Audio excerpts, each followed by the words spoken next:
So we're in Exodus 33 to 40, and that will take us to the very end. We'll talk about a divine DTR, another chance at love, tabernacle, and union. Now, you may believe this about me, or you may not, but I had a terrible time dating in my life. I didn't date in high school. I didn't have hookups in college. What could have been relationships in my 20s were mostly almost always botched by me because I'm awkward. I remember hanging out with this really nice guy, Brian, when I lived in California, and we met in ministry and went to some A's games. And early in our hangouts, I got so overwhelmed by the whole thing that I gave him a call on my 2002 flip phone and said, I don't want to date you, you're a really nice guy, it's not you, it's me, blah, blah, blah. And he jumped in and was like, Bobby, why does it feel like you're breaking up with me? We were just hanging out. And I wish I could say that was the only time that happened in my life. It was not. I always got ahead of the DTR, the define the relationship conversation. I always wanted to know, where do I stand? And what are we creating together? And maybe it's because dating was such a struggle for me that I find themes of that struggle in all kinds of places, even Exodus. We do that. We look for meaning through the struggles that shape us. So let's think about the end of Exodus like this. Who are these people to God? And what are they creating together?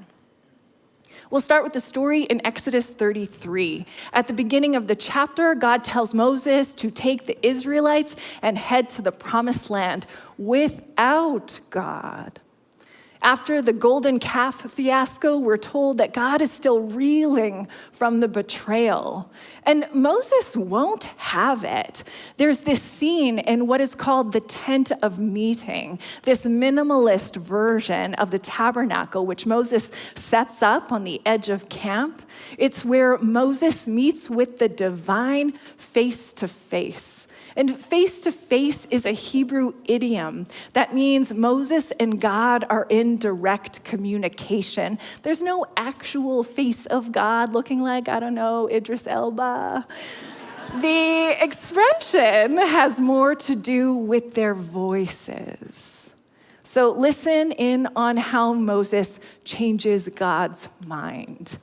Then Moses said to the Lord, if your presence does not go with us, do not send us up from here.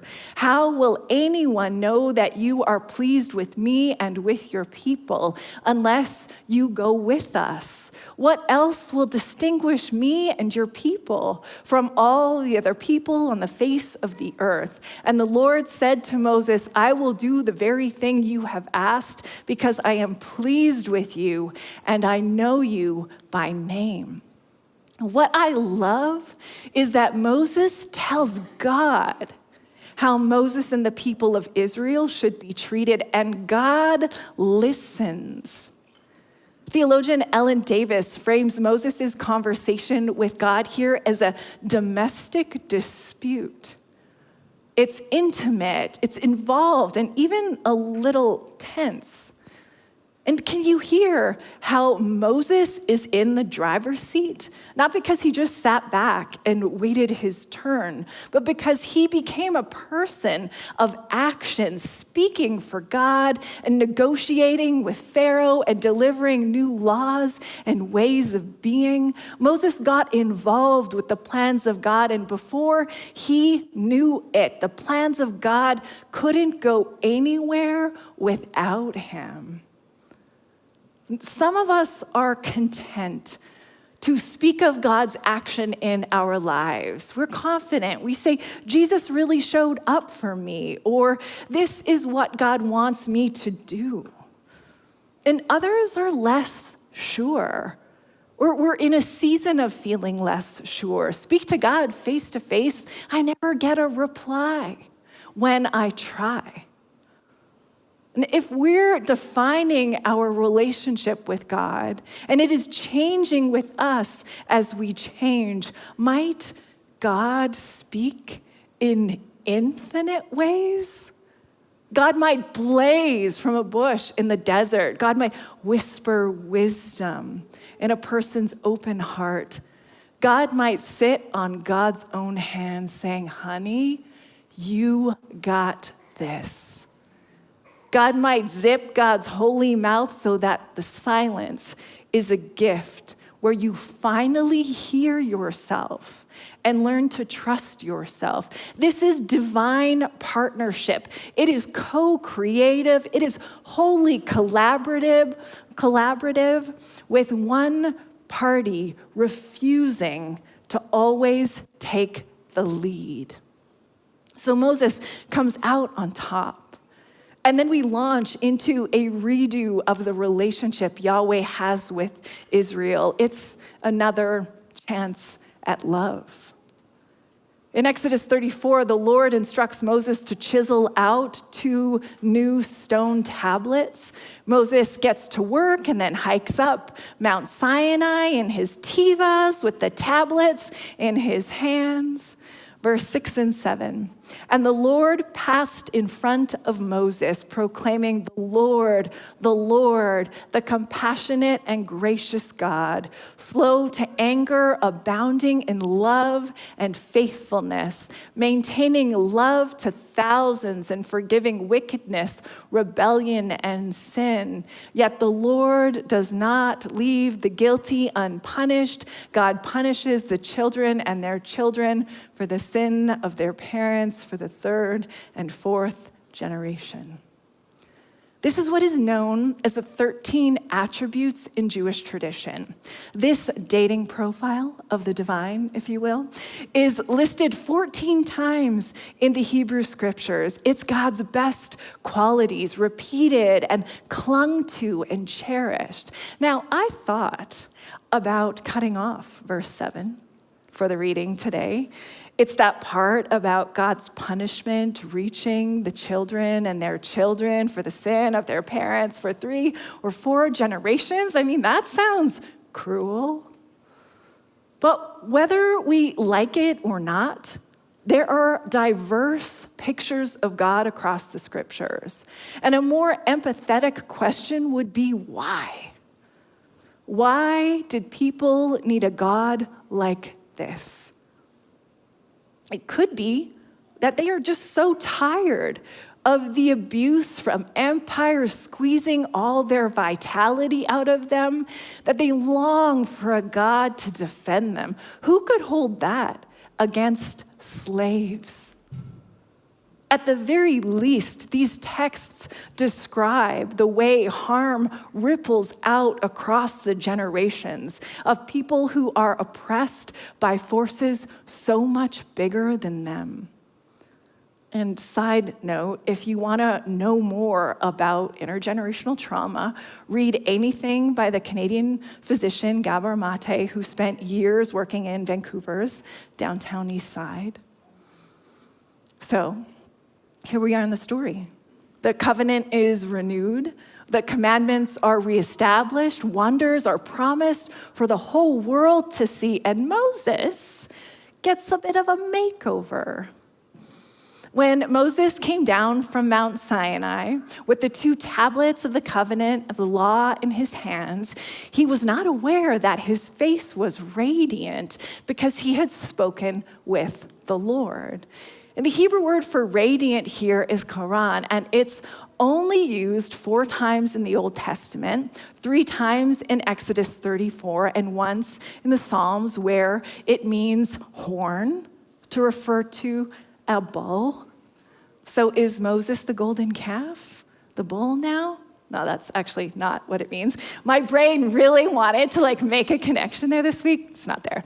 What it does mean is that Moses has this mystical experience with God, and it makes him glow.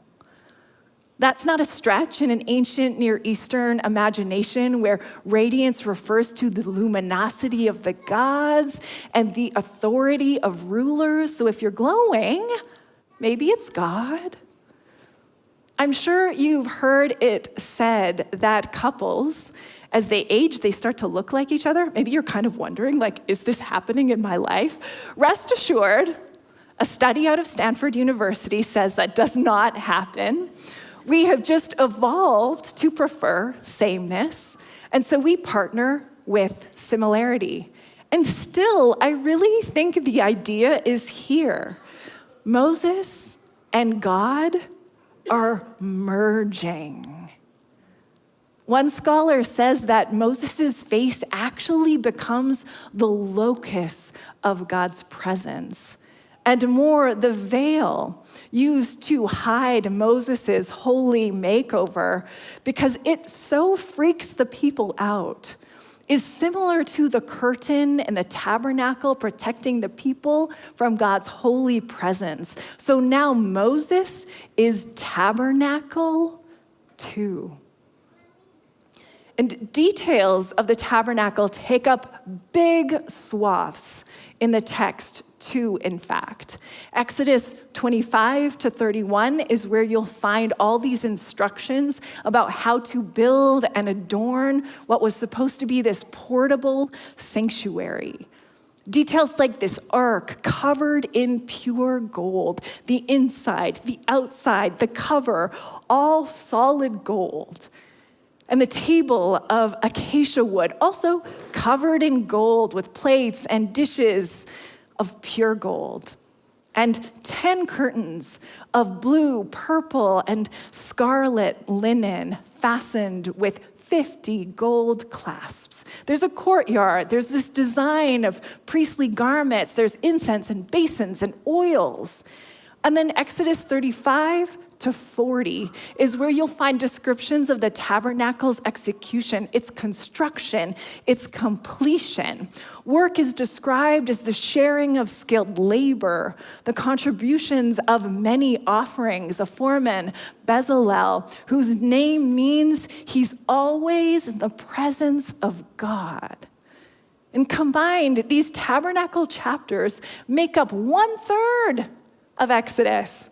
That's a lot of Exodus. All the details, they can feel pretty boring to us. But the tabernacle descriptions aren't a bug. They're a feature. When we drop into the story back in chapter 1, the Israelites were abused and overworked by a new Pharaoh. We're told that their lives were bitter with harsh labor. They are used ruthlessly. And as Exodus closes, the free Israelites are put to work again, but with 2 notable differences. One is that at the beginning of each of the tabernacle sections, the people's feelings are considered. Moses gathers offerings to build the tabernacle from everyone whose heart prompts them to give. So there's no force, but this invitation to collaborate. And the second difference is that the work should stop for Sabbath rest. Sabbath rest to be with family, to have a nap, to take your sweet time eating a meal around a big table with neighbors. This is work that cares for hearts and work that considers bodies. So they work and they rest. They weave and they hammer. They listen and they problem solve. And when they're done, Moses goes around putting everything in its place. Let there be lamps before the Lord over there. Let there be a gold altar with incense that rises and smells so sweet. Let there be a curtain to make everything orderly. Let there be a basin filled with holy water. Let there be ritual for cleansing and ritual for making holy. Finally, then Moses set up the courtyard around the tabernacle and altar and put up the curtain at the entrance of the courtyard. And so Moses finished the work. And the Hebrew word for finished here is kala, and it means to complete. Now, don't miss this. Kala is the same word used in Genesis to speak about God making the world, putting the sun and moon and land and creatures and people in their place and saying it is finished, it is complete, it is good. And so we are meant to see the tabernacle as this microcosm of creation. The chaos is over, at least for now. And everything is in its place. The tabernacle represents the world as it should be. Now, here's the thing about the tabernacle. It never really happened. Don't get me wrong. There is some kind of sanctuary that was portable, and we catch that with the term tent of meeting, used alongside tabernacle in these later chapters. But it's more likely that the details about Jerusalem's later temple get transposed artistically onto this portable wilderness sanctuary in Exodus by priests who shaped the text hundreds of years later during exile. So did the tabernacle exist? This castle built of gold for God in the desert? Not really. But was it real? Absolutely. It can be enough to imagine the world as it should be, even if in your lifetime you never see it come. So maybe it's just a tent, but you see it as a tabernacle. Rabbi David Foreman talks about the flexibility of the Hebrew word for tabernacle. It's the noun mishkan, and it comes from the verbal root shakan, which means to dwell and to abide. And Foreman translates tabernacle as, get this, a cozy dwelling place. He calls it an apartment. We affectionately invite our Creator into. So we invite our Creator into the work of our hands, the rest of our bodies, the love for our families. And we invite Creator into our deconstruction, our reconstruction, our new ways to pray and play. And we invite Creator into our freedom, into the struggle for expansive liberation, into the ways we tend pain and insist on healing for all. Tabernacle is a noun, but in a way, it's a verb. It's a place of divine dwelling and the work of sacred encounter. So here's the closing scene at the end of chapter 40. Then the cloud covered the tent of meeting, and the glory of the Lord filled the tabernacle. Moses could not enter the tent of meeting because the cloud had settled on it, and the glory of the Lord filled the tabernacle. We're told that in their travels en route to the promised land, whenever the cloud lifts, the people set out. And there's a cloud of the Lord over the tabernacle by day and a fire in the cloud by night. And so, to our surprise, it turns out that a little bit of God might very well be in what your hands can make. Exodus is a love story. It's union that God was after all along. The story ends with God taking up residence at the center of their camp. It's an incredible ending for slaves, for people running away from powerful masters, for desert wanderers unsure of what comes next. Sometimes they took steps forward, other times they fall flat on their faces. They got things right, they got things very wrong, and their leaders were giants. And they did things that baffled their people. And they shaped a whole faith with rituals that are still practiced to this day. Exodus is legacy. It's meaning making. It's a story of the divine that still speaks. If you're not sure what to take from this series or from this book in the Bible, might I suggest this? Your struggle to be free and flourishing is holy. It is holy.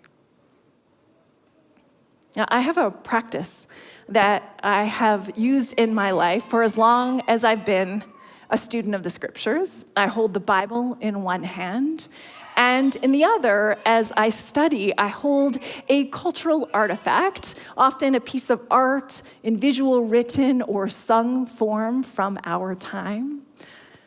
And I invite these texts to take up a conversation space in my head and my heart. And I find their similarities. It's so life-giving how the stuff sparks with life. And you might wonder how I find this stuff. And I gotta say, it finds me. If I'm open to it, wise and inspired work always finds me. Last week, I read the Black poet and culture critic Hanif Abdurraqib's book of essays called "They Can't Kill Us Until They Kill Us." And the title alone is a summary of Exodus. Under the oppressive hand of Pharaoh, crying out from ruthless leaders, the bond between those who suffer is, they can't kill us until they kill us. Abdurraqib's essays are about love and music and survival. They're about growing up Black in Ohio and friends gone too soon and grief from so much loss. They're about joy and trash talking and remembering how fleeting our successes can be. Exodus is about all of this too. So anytime you struggle through a wilderness, a disruption, a moment when the world feels far from fair, remember Moses, the reluctant leader turned glowing companion of God. And remember Miriam, whom we didn't even get to, a woman who used her voice to declare God's honest truth. And remember the people, all those people together on a journey through the wilderness to be free.